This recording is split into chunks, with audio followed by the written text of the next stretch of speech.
Hello, everybody. How are we today? It's hard not to be motivated by that music. Uh, just want to say thanks to my team. They managed to pull me out of that long line, badge line, and get me the speaker line. So appreciate that. My name is John Dubois. I'm a partner in data and analytics at EY, and I've been working now with Damian even prior to my EY tenure. What was it? Probably 2018 or so. Where we first started to use AI in the innovation process. And so here to take you on that journey, have a nice discussion. And Damian, I don't know if you want to introduce yourself. Yeah, and I'm Damian Fernandez. I'm the Vice President of Data Science and Analytics at Fossil Group. And our team has collaborated with EY team around this use case that we're going to describe today. Awesome. So with that, let's get started. So for those that are not familiar with product innovation, there's a cycle that's been traditionally used, and it's got a number of different stage gates to allow us to sort of mitigate risk. So you move through things like your ideation phase, assuming it's a new product. You figure out how you might screen that against a panel or a focus group. You move into concept testing, where you may or may not have something tangible. And you kind of move through this process. And this process has been around for decades and traditionally has been what I would consider ask-based. And so when Damian and I first met around 2018, at that time, I was running an AI company that was focused on using AI to ascertain demand signals based on publicly available data. And Damian had this idea of, hey, why don't we try to use some of that cool AI and the demand ideas that are coming out of that into an existing process? And I don't know if you want to talk a little bit about how you guys were using the... Yeah, absolutely. Yeah. So as John was describing, we had a traditional process where we would run market research to assess the new product ideas. And we do that using a consumer panel across 6 of our largest markets.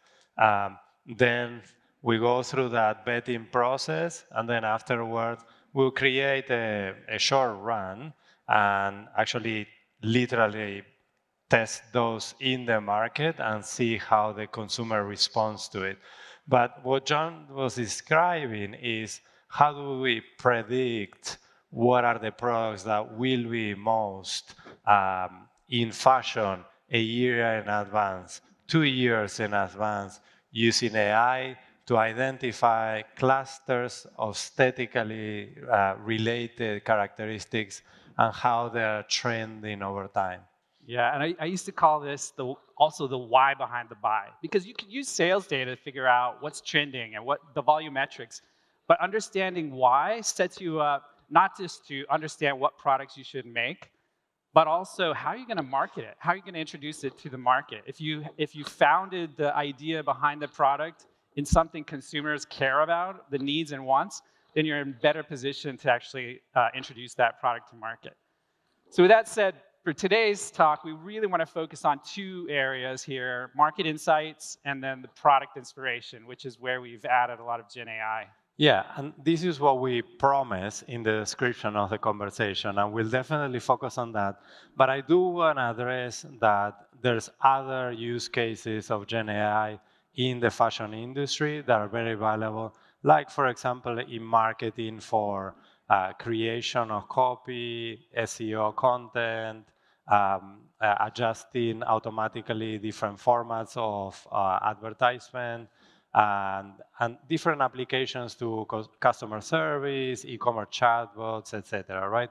But for today, we'll focus on this particular use case. Yeah, awesome. So the first thing I want to talk about as we move through this AI journey is this concept of consumer centricity. And we talk a lot about that in the industry. We talk about how we want to be more consumer centric. We want to understand what they need and what they want. Yet for so long, we've been using things like product reviews for sentimentality or customer support. And here's an example of some AI that we use to get behind that why behind the buy.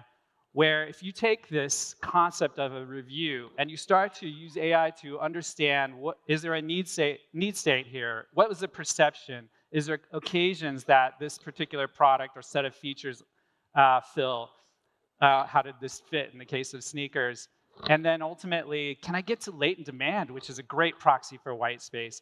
This was some of the original AI underpinnings that we embarked upon, and we would then correlate these with some of the global sales data that we had. So we could even assign numeric values to say how something fits or or a latent demand, so that we could actually then say this is the size of prize in this category.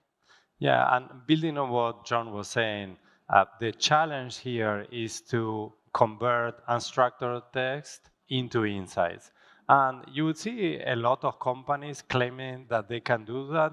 It's actually really complicated, far more complicated than they would make you believe. And one of the things that we did is we trained the AI on our specific industry-related concepts. So then the insights were relevant for what we wanted to show.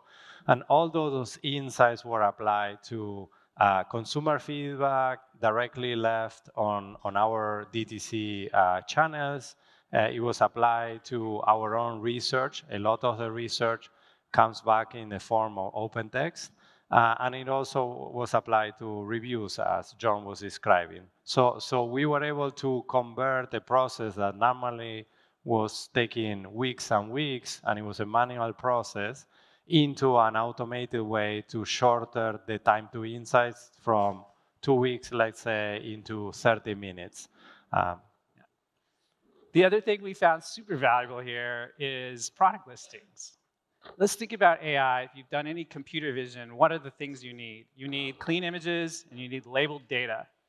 Well, with a product listing, you generally have really clean data, clean imagery, and with the merchant's proposition of that image, you can extract training data. And so I bring this up because while this was super valuable in the white space detection, we're going to see also how we use this later to train the GenAI model that we'll move into next. So we talked a little bit about insights and how we used AI to grab those insights. Let's shift gears into what we've done more recently, which is around product inspiration. And we're using inspiration very purposefully here. We'll get into in a moment why.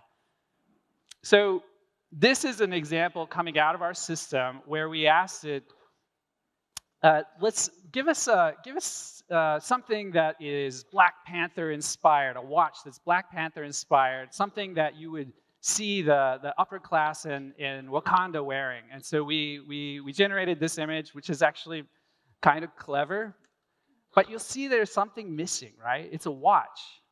There's no apparent way that I could tell time, unless, say, at bedtime the eyes closed or the tummy starts grumbling or starts growling at me for lunch. There's just no way that this could actually be a watch. So we quickly identified, hey, we need to figure out how do we put on top of this enterprise knowledge? How do we teach it about the complexities or complications or subdials or time windows or mechanical exposure, all of these features that we see in a traditional watch? And I think that one of the specific challenges that we are going against is when you take one of these big GenAI models that generate images, they don't understand enough about the components of a watch. If you ask them to create other types of products, they are much better. But for our category in particular, they're really bad. So this is what John was describing. The challenge that we're trying to overcome is how do we take the knowledge of one of these GenAI image generation systems and we train it in a way that will become useful for us, for our designers, for our brand teams, right? So obviously, we still go through the same process from a mood board perspective, but now our designers have the ability to utilize this product inspiration tool where they would say, hey, I want a watch with 2 subdials, with 3 hands, with an inspiration close to Art Deco, and immediately the system can provide a breadth of different ideas, a breadth of different concepts that they can iterate upon, right? Absolutely. And there's no back button, or I would have put it. But so what we have here, what we're showing here now is a foundational model with enterprise knowledge and a very simple prompt. And actually, we were orchestrating a large language model plus text to image so that it could actually reinterpret some of what a designer meant into what we knew the image models needed to see. But very simple prompt: create a gold watch ring. Not something we trained on. Watch rings were not a thing. Inspired by Art Nouveau. And you'll see some examples here that were displayed back to the designers, which I think captured Art Nouveau pretty well. They all look like they could be a ring. But now they actually have the components that allow us to tell time. The components of a watch. Yeah, and shameless plug, Fossil does sell a watch ring. So if you're looking for your next Christmas gift, it's one of our top sellers. You can even adjust the size regarding the size of your finger. So, so I think that it's important for us to build our credentials as an innovation company. And that example of the watch ring that we sell is an example of that. You can also look at the Diesel Vert watch. You can Google that now if you want. It was a collaboration with Glenn Martens, the chief creative officer at Diesel, and it's incredible. Like, you look at this product, it looks that it's coming from like an alien ship or something like that. Like, it's truly innovative. And some of the challenges that we face is, this is nice, but how do you manufacture this, right? So there is some translation that we need to do between all these ideas and how do we actually create the product in a way that is economically feasible, that then we can reach the consumer at a price point that will be affordable, right? Here's another topic. I hear a lot about hallucinations. And when you hear that term and you're in our space, especially if you've been doing AI for a while, you know that there's, if you're looking for something that is interpreting a legal contract, this is probably not something you want involved, right? But when you're in a use case where you're asking AI to almost use an imagination, to think about the art of the possible, I think that turning up the temperature in some models or having it use the prompt as a guide, but allow it to add its own imagination to it, I think is really powerful. And so across this, we see a very traditional yet interesting watch with flower designs. We move to the middle, and we now see a band that appears to go behind the crown of the watch, which is something that I think is really interesting. We don't know exactly how it's attached at this point, but it's giving us an inspiration for an idea that we may not have otherwise come up with. And then finally, as we move to the image on the right, we see a watch that is essentially looks like a pendulum of a clock that's actually within the frame of the watch. And I think this is incredibly interesting.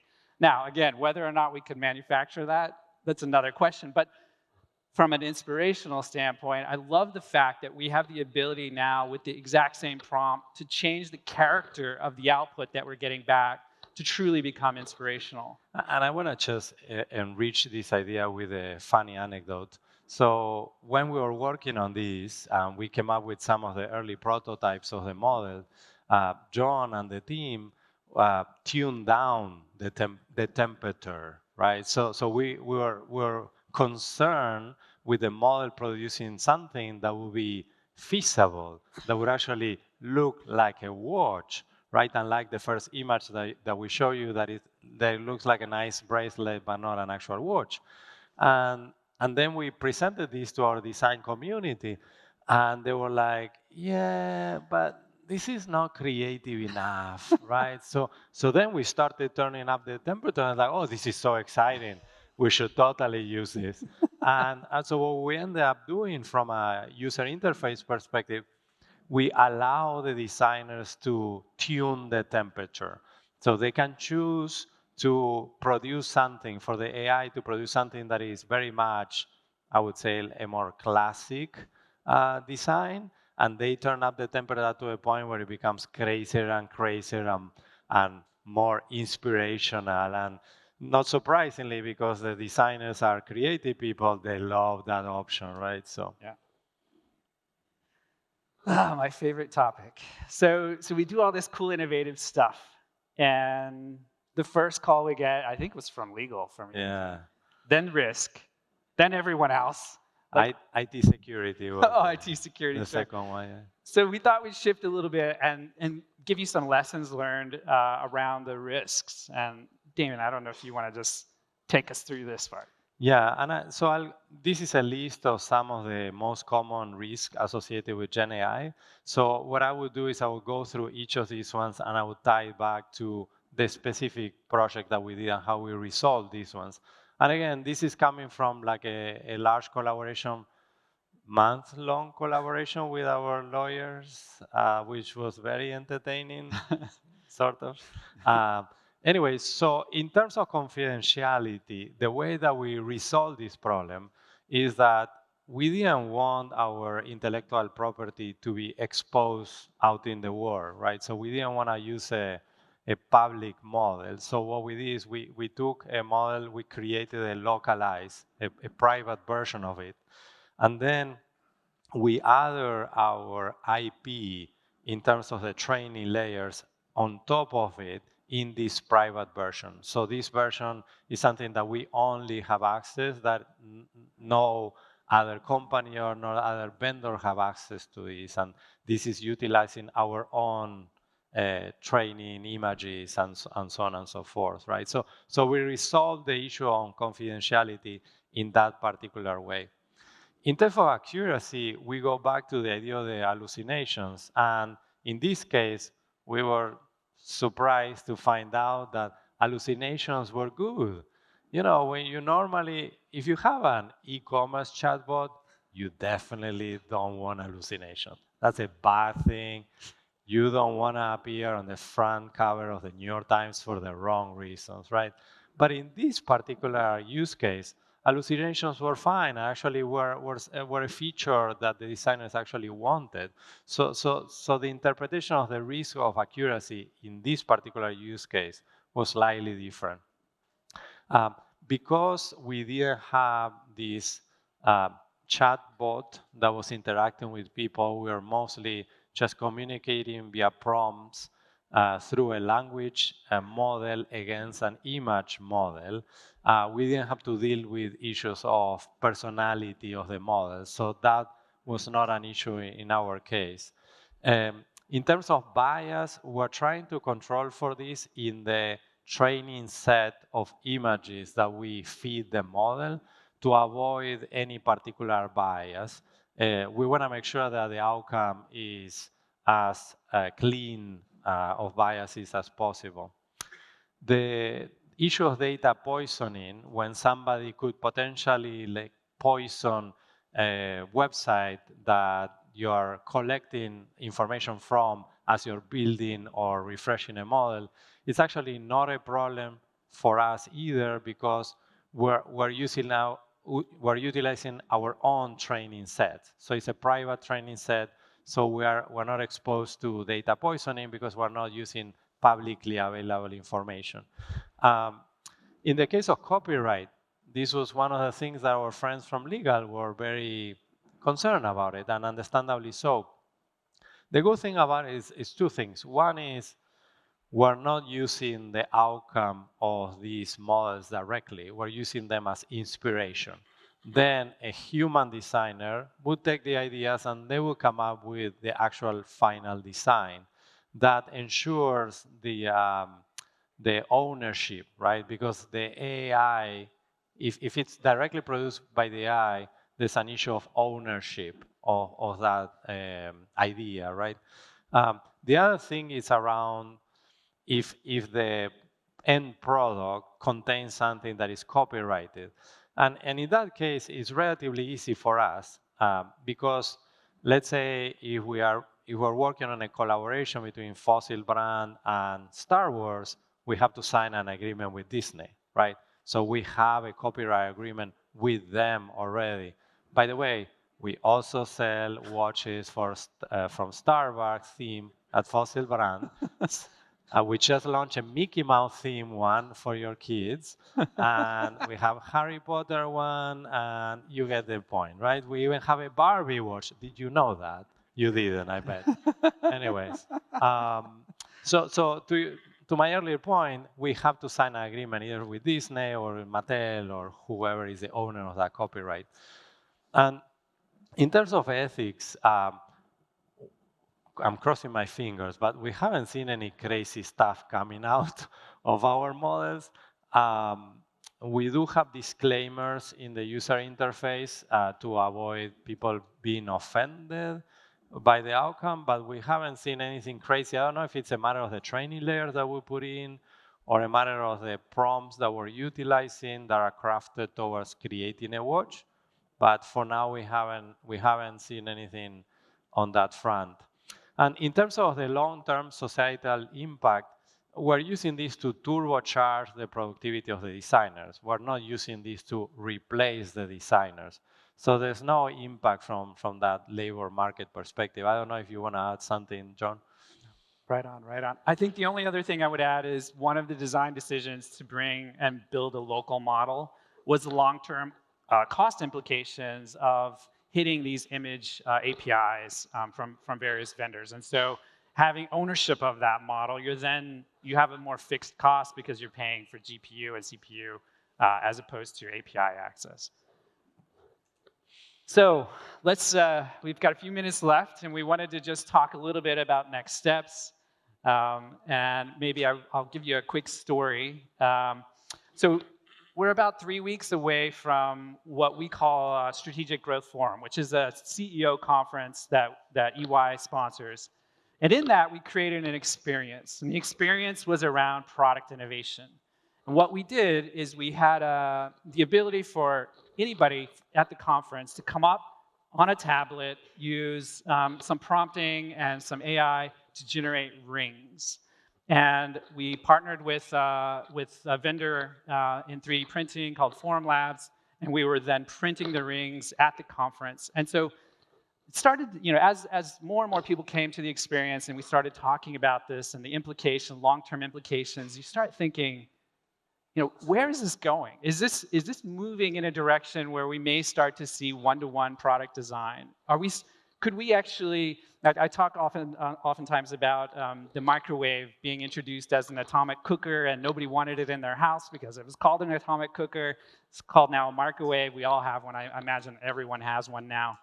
What if at some point a 3D printer or additive manufacturing is another appliance in the house, and the brands that we know and love now are selling a digital right for me to reproduce that at home? And maybe if I pay extra for me to enhance it, modify it, change the colors, print one enough for the family, whether that's shoes or jewelry or accessories or maybe food. I've seen some printing of food. I don't know how it tastes, but the thought here is, could this idea, while we're right now talking about how does this work in an existing supply chain, could this be more disruptive than we're currently thinking? Are we 10? Are we 20 years out? So that was a really interesting sort of dialogue that we were having with customers that were thinking in this direction. And I don't know, Damian. Yeah, building on what John was saying, we currently do customization of products, but it's in the form of, you have a watch or a piece of jewelry and you engrave your dad's name, right? Or your, I don't know, like the date of your anniversary or something like that. Or you emboss in a leather product your name or something. But going in the direction of what John was saying, we have those machines at our store. So you could potentially see a future where you have 3D printing machines with the necessary quality to be printing a customized piece of jewelry or something like that. Right now, some of these machines are not as consumer ready, I would say, but like you could see that in the near future, they can potentially get there from a quality and cost perspective, so that becomes viable. Awesome. With that, we're going to close our session. We hope you were delighted, entertained, and learned a little something. And we thank you for your time.